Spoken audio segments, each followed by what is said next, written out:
Since the beginning, humans have been making, suffering, and representing war. And with us, these activities have changed and evolved.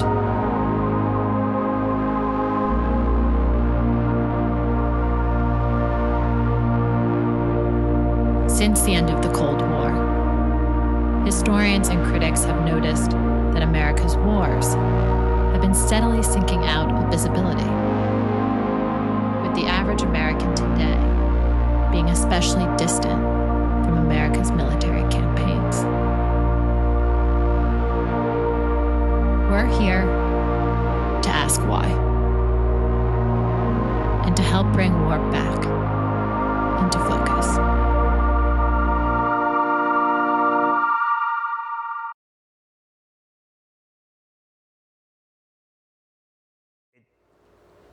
I wrote it that way because that's what happened, or that's how I perceived it happening, and it was important to me to chronicle it as truthfully as I could, because it was such a sea of corruption and lies and all war is filled with that, but especially with all the money going back and forth in Iraq.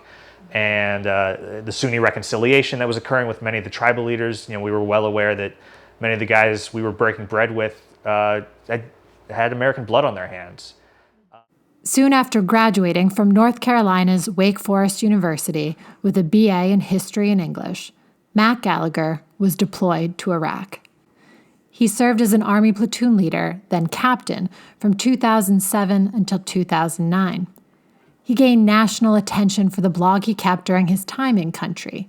That blog, part stream of conscious diary, part stony-eyed reportage, became the basis for Gallagher's first book, Kaboom, Embracing the Suck in a Savage Little War. Since the publication of Kaboom in 2010, Gallagher has authored a brilliant body of novels, short stories, and essays about Iraq, establishing himself as a leading voice in the new generation of American war writers. I sat down with Matt in Brooklyn during the dog days of the incendiary summer of 2020 to talk about this work and his thoughts on the war we've already forgotten with a legacy we are just beginning to understand. So this is the beginning of Kaboom.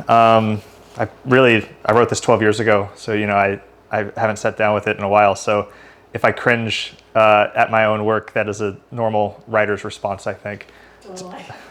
The chapter's called American Untitled. I slept through 9/11. Both towers burned to the ground while I drooled on my pillow in my college dorm.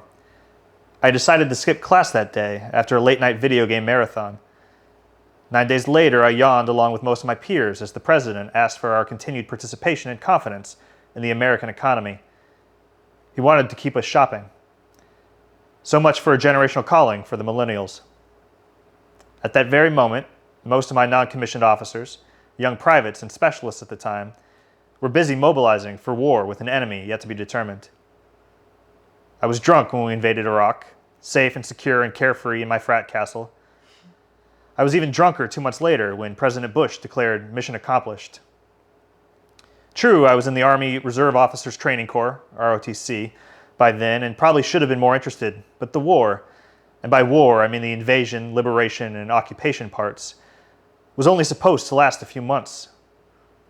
The United States didn't do protracted conflict anymore, not after Vietnam. Shock and awe and the PAL doctrine and all that. So while I did keg stands and waged war on sobriety, American tanks were screaming north across the sands of Iraq, destroying everything that moved, with a harrowing expertise the four horsemen of the apocalypse would envy. I wasn't a G.I. Joe type of kid or anything. But I wanted to pay for school. I went to Wake Forest, which was a pretty expensive private school in North Carolina. And my parents probably could have made it happen, but it would have been stretching things. The military had a positive influence on both my grandfather's lives. One had been a career officer. The other he was policeman, but he served in World War II in Korea, and it shaped his life mostly for the better. And I think I was also attracted to doing something that people didn't expect of me. And of course, I know now that that is a type, that is an archetype itself of a certain type of American soldier. But I thought I was going against the grain and being special that way. But when my blog, I kept keeping a blog at least for the first 6 months of those 15 months before it got shut down by my battalion commander. I was, I look back on it, and I, in addition to kind of having a bit of a civilian mindset by blogging about my battalion commander and making fun of him on the internet. That was part of it, and it's something a quote super professional military officer would not have done. Mm-hmm. Part of it too was I was a bit of a punk kid, and one of my grandfathers was a 2-star admiral. I frankly was unimpressed with the lieutenant colonel. Who the hell were you to talk to me like this, man? And looking back on that now, I realized I was kind of a privileged punk kid in that way. More brash than smart. There was just so much lies and mistrust and nefarious vibes in the air that, like, the least I thought I could do was, when I came back and found time to write about all this, is to be honest with myself, or at least in whatever it is I put in that box and published. Yeah, it's a very moral gesture. Thanks. I wish I'd had the consciousness at the time to think of it that way. I think probably I was just too tired to do it any other way. I mean, filling out. The lies also went up into the American bureaucracy, right? Like, come back from patrol, and my job as a platoon leader, send up a patrol report. And I'd have to reshape things into bureaucratic language, into ways that the staff majors would approve of, that they would understand and digest, that would keep us from being yelled at, and didn't want to outright lie in any of that, but also sometimes didn't tell the whole truth because I didn't feel like they would understand it. So to use maybe the parlance at the time, maybe the blog was a bit of a safe space for moral honesty in a way that nowhere else in Iraq could offer. Yeah, I think something that's universal to war writing beyond kind of Iraq and Afghanistan that sounds like it's a part of that review is you're just kind of, when you're in war, there's this constant friction between individual agency, which is of course central to any writer, particularly a memoir, a first-person novel, and larger institutional forces that everybody in everyday society are beholden to as well, but there's so much more palpable and so much more damning in war. Matters of life and death. We're all beholden to the MTA if a subway's 20 minutes late, and that can have serious consequences. But the ultimate consequences of making a left turn or right turn in a Humvee are something that soldiers or journalists or civilians in conflict zones become hyper aware of, often at very young ages. Reckoning with your mortality at 23 or 24 is not a normal thing for most young Americans, and nor should it be, right? Like that's one of the good things and privileges of growing up in a place like America. As how that affects my own writing style and everything. So much of Kaboom, both the blog and the book, kind of came from my background as a journalist. I'd been a high school journalist and a college journalist as well. So I was comfortable with kind of an ironic distance, an observatorial tone. It does feel like a new journalist tone too. And those were some of my favorite writers. One of my favorite classes in college focused on the new journalists: Didion, Wolfe, Hunter S. Thompson, of course. Yeah. The only piece of war anything we read in there, I think, was excerpts from Norman Mailer, Armies of the Night, which was about the anti-war protests. And so, it somewhat touched the topic. But that said, I was a participant, right? I was more than just an average soldier. I was the platoon leader. So I wrote active scenes because I was there. I was making decisions, sometimes good, sometimes smart decisions, sometimes poor decisions. Sometimes I read a situation correctly, sometimes I didn't. And I look back on some of those entries now, and I think they were kind of, there's kind of like a reckless, brash honesty to them. But it really wasn't like a conscious choice. I wrote it that way because that's what happened. It was not a word I used, but I think it showed up in one of the early reviews of Kaboom was hyper-realism, right? Chronicling kind of the day-to-day experience of the moment, and I think it works for my first work, though I didn't think of it myself. And I think that's what The Hurt Locker was going for, right? And that's how it was filmed. That's the story it was trying to tell. 2009, 2010. It was looking back on it, it's so strange to think that aspiring to be apolitical about a very political war was somehow achievable and b a good thing to pursue, but it was widespread sentiment. Yes, yeah. It was a weird moment. Yeah, that's right. And I wonder how much of it is that because President Obama had been elected, so there was now this sense that they're going to end because he said that they would. This it's pre-surge into Afghanistan, which is really when I remember getting a sense that these things were going to turn into forever wars. So maybe it's just when The Hurt Locker came out, but something that my younger self I think was correct on was an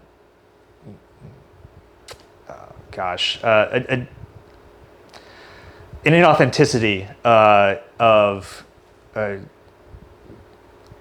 portraying itself, right? Of selling itself to a public, trying to have its cake and eat it too. You either are going to go surrealist route and say this is a war story, but it's really a story about the human soul, and you get the creative liberties that come along with that. That's something that I think I've employed in some of my own fiction that I've written since 2010. Or you're saying this is the real dope, this is the real deal, and you get the attention and the accolades that can come with that, right? Because I think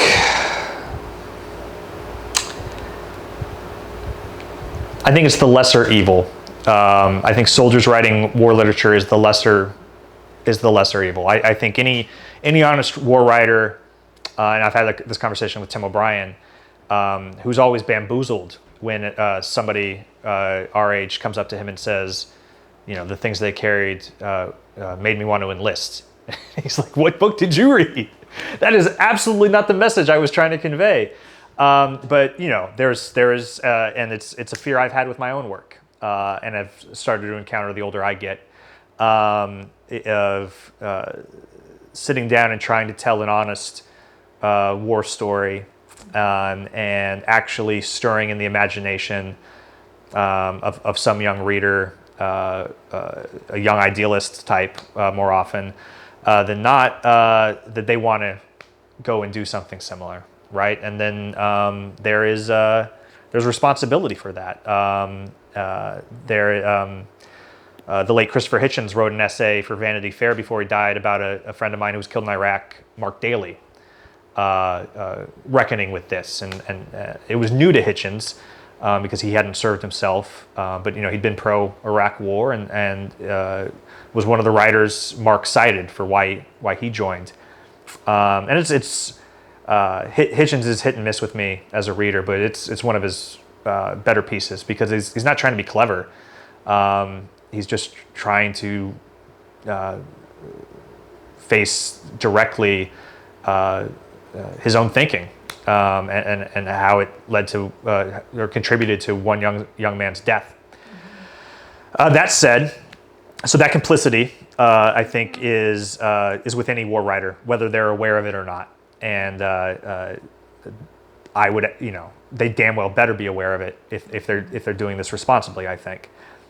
That said, what is the alternative, right? And this is something I've encountered sometimes in swanky literary soirees here in New York with folks who don't approve of not just me being a soldier, but the idea of soldiering at all, right? It's not that they are against the Iraq War. It's easy. You should be against the Iraq War. I'm against the Iraq War. It's not that they're against the occupation of Afghanistan. It's that certain American privilege has allowed them this kind of distance of lumping it all in together. And it's not even that I disagree with them. It's that because I care about this subject so much, I want to wade into the particulars in a way that's maybe unfair.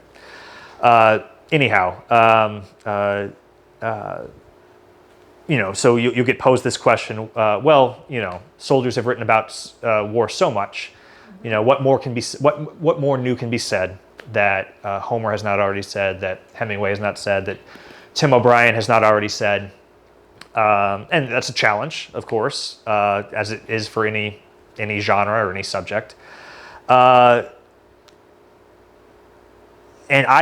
my answer to that is, well, if we don't say anything, that vacuum is going to be filled by things like American Sniper only, by things like, things that glorify or justify. Brad Thor. Then it's only Brad Thor military thrillers out there, right? It's a good damn thing. Redeployment was on the bestseller list, right? Because that book rips and it's good, but it also has some really quietly anti-war statements in some of those stories, I think, and it makes people think. It pushes people, but not in kind of like a lazy reactionary way. It pushes readers to some uncomfortable positions, I think, and that's something I know Phil works hard for, and it's something I aspire for in my own work as well. The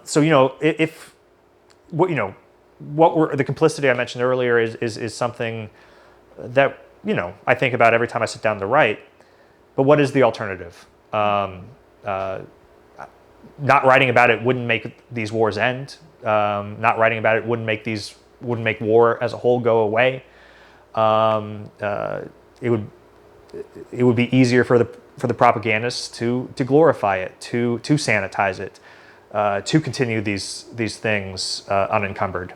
Not that we're doing a great job stopping that currently, but at least we're trying. That's something, I think. That's something at least. I hope it is, because I've devoted most of my professional life to it at this point. Perspective, is there a desire for war stories? Is there a big market for this? Are you pushing this forward?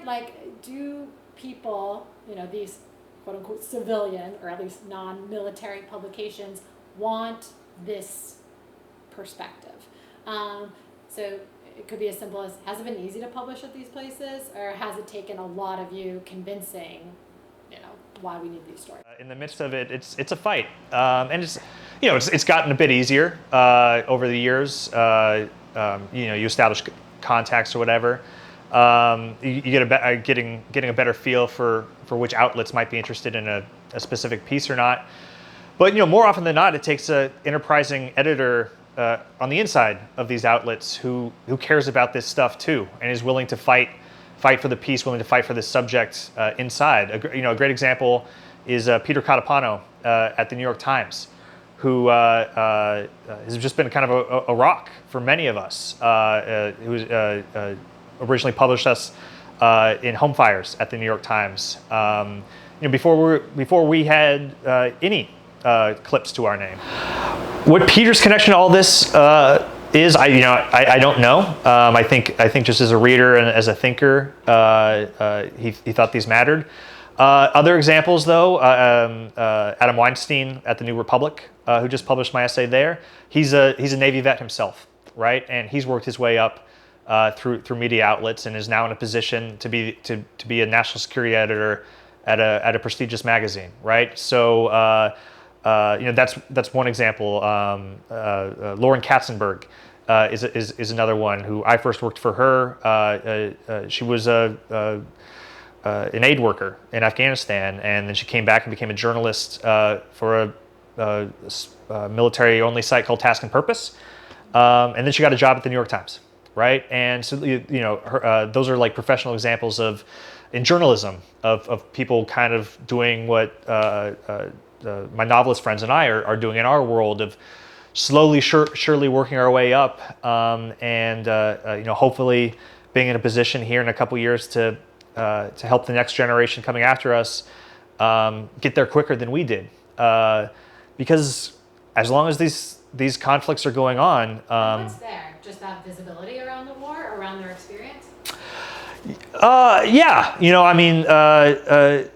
I think that matters. Whatever they want to say, I wouldn't want to be prescriptive in a message. I have my own opinions about stuff that has occurred going on abroad. But the reality is I haven't been over there for 10 years. And I'm interested in what somebody, a young person who was maybe a brash, cocky lieutenant as I was, has to say about it. I may not agree with them. They may say things in a way that I decide to push back against, not as a veteran, but as a citizen. But that's the way it's supposed to be in a republic, right? That's the way it was with Vietnam, right? That even no writer, even one as great as Tim O'Brien, spoke for an entirety of an experience, and he'd be the first to say that, right? Yeah, there's Tim, but you also have a Jim Webb or a John Renahan, right, who took vastly different lessons learned from Vietnam than Tim did, and it shows in their writing, right? Something as immense and complex and dirty and lasting as war is, particularly these wars, are going to require a multitude of voices, veteran and civilian journalists, male, female, white, black, Hispanic, etc., to make any sense of this. And I think that's really ultimately what we're all trying to do in our own ways, knowing full well that it may be a generation, 2 generations after us, that any writer or thinker is able to shape whatever the hell this was into one lucid, incredible piece of literature. And that's okay, because hopefully she or he or they will have benefited from our offerings in their journey to writing that magnum opus. Something like, I think of like Tree of Smoke by Dennis Johnson, an incredible piece of literature about Vietnam, macro geopolitical level. I don't think it's a coincidence it didn't come out until, I think, 2007. Because he, as a writer, as a thinker, he wasn't a veteran himself, but he was of that generation. He needed the space and distance to see how that war played out. This country and society needed to do the same. War and Peace, probably should have gone with that example. That's a much better example. It's the most famous offering in this genre. Tolstoy wrote that thing, 60, 70 years after the Napoleonic Wars. These things take time. The search for understanding takes time, and we're all trying to do the best we can with what we got, and maybe do a little bit better the next time around. Yeah, if you told me 10 years ago, right after Kaboom came out, that I was still writing about war, I would have been very disappointed. I remember thinking it was very important to me that I'd be more, I aspired to be a writer more like James Salter, right, who came back from Korea, wrote The Hunters, about his experiences as a fighter, as a dog pilot, and then, is actually better known for works that have nothing to do with the subject. For reasons that keep coming up, and or I guess is the point of your question, I've found myself returning to the subject. No, my personal experience in Iraq was not that exceptional. Was not all that traumatic. It was interesting, I guess, but not interesting enough to me to return to it. I think what keeps me coming back to the subject, and I think you can probably trace a trajectory through my main projects in terms of wider distance, is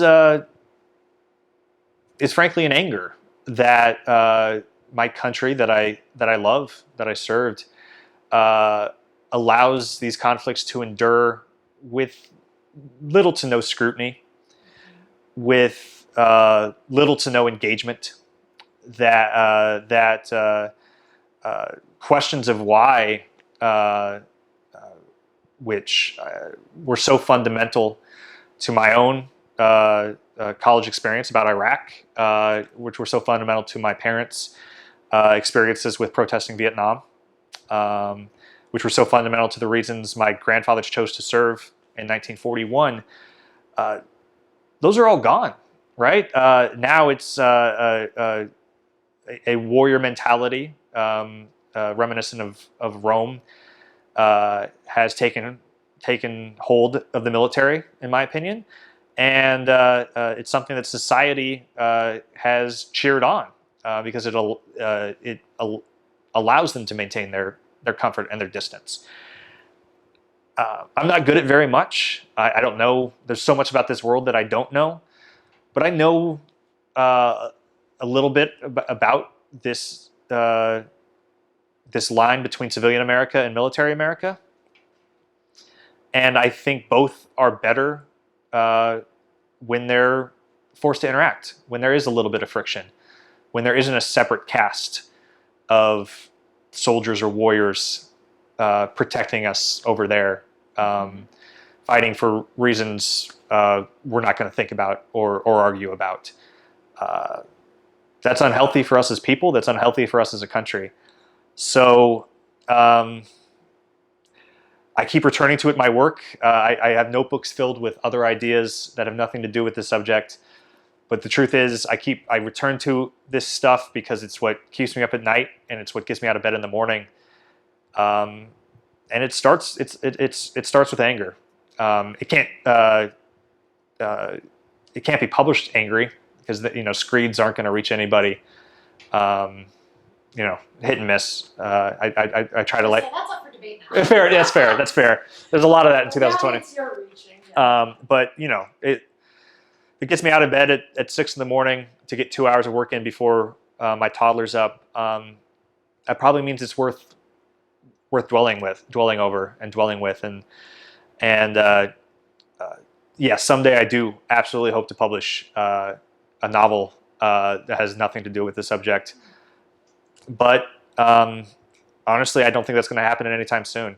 And I want to just end by bringing attention to just our very immediate today.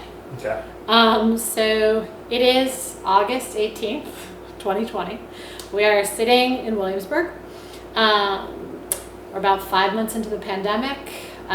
We have the Black Lives Matter and defund the police movements ongoing. Mm-hmm. We are 4 years almost into the Trump administration, and a right that's has kind of continually but increasingly willing to mobilize violence.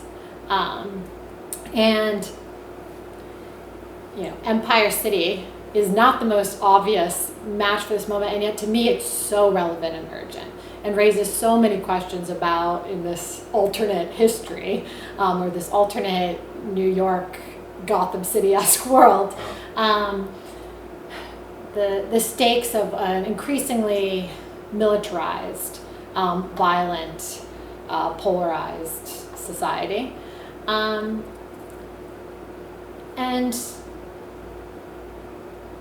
it also makes me think of one of your buddies, I think, Roy Scranton, who I believe, right, you guys co-edited Fight and Forget, who strikes me as deeply pessimistic about America's future.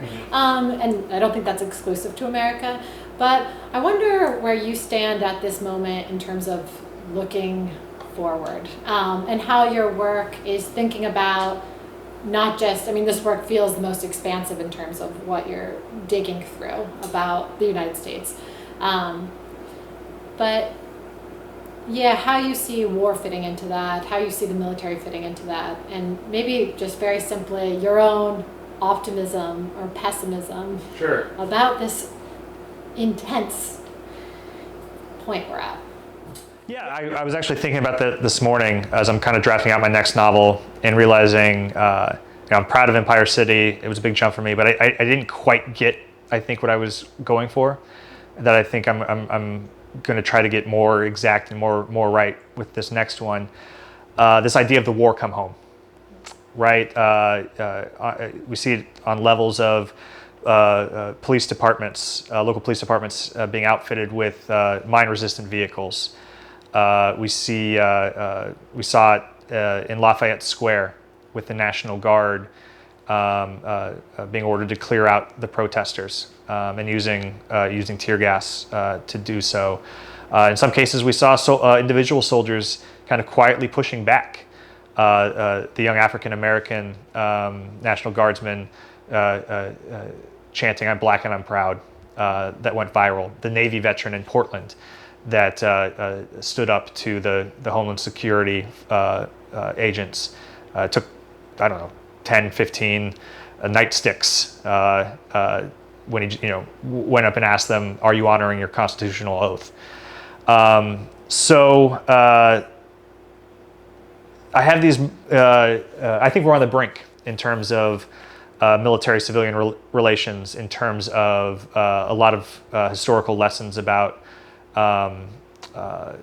military involvement happening on the coming home to roost.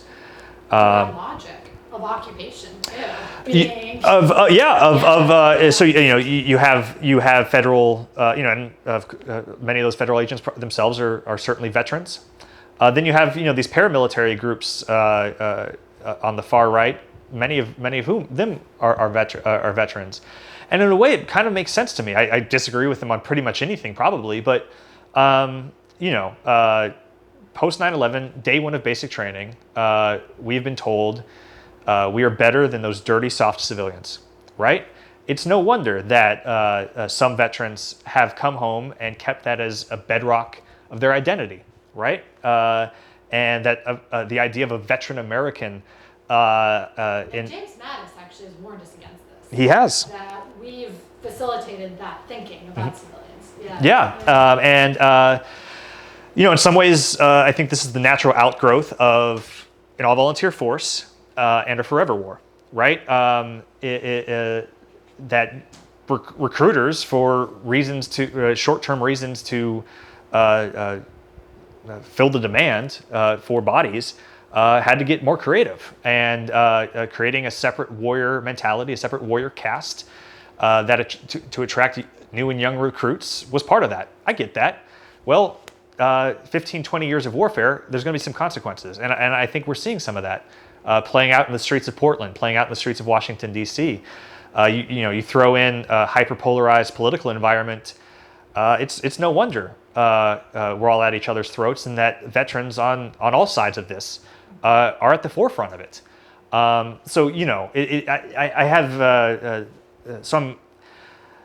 have a lingering, constant sense of pessimism that is interrupted by bouts of optimism, bouts of hope, and maybe that's my my mom's Presbyterianism coming out in me and forcing me to find those moments. But when I see that African American National Guardsman, it's not just that I agree with him; it's that he's out there showing wider America.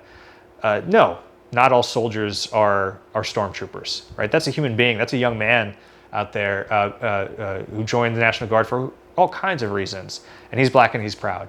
That naval veteran turned out he was a Naval Academy grad, right? Like well-educated, thoughtful. In interviews after the fact, was embarrassed that he was getting attention, and as a white man, wanted to call attention to the local Black Lives Matter activists that he'd shown up that evening to support, right?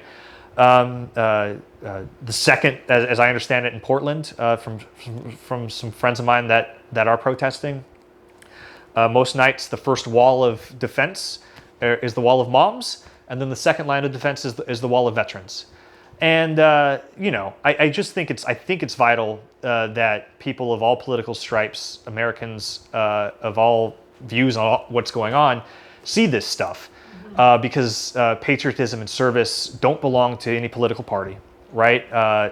People that serve may generally come from certain areas and backgrounds, but they come from all over. And that is the tradition of the citizen soldier. That is, when our country has been at its best, that has been part of it. And we've strayed from that in many, many ways.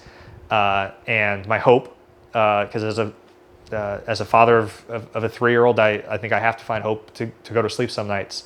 My hope is that we're coming upon this brink, and we're all gonna walk back from it better off and more knowing, and writing about these months for years to come as warnings to future generations not to get this close. Are there darker moments when I'm convinced that November through January of next year will be not just tumultuous but violent? Yeah. And if it goes violent, will we see military veterans of Iraq and Afghanistan at the forefront of it all? We will. And then the war will really have come home. And I hope the scenes that I wrote in Empire City that are like this stay as fiction, because that's where they belong.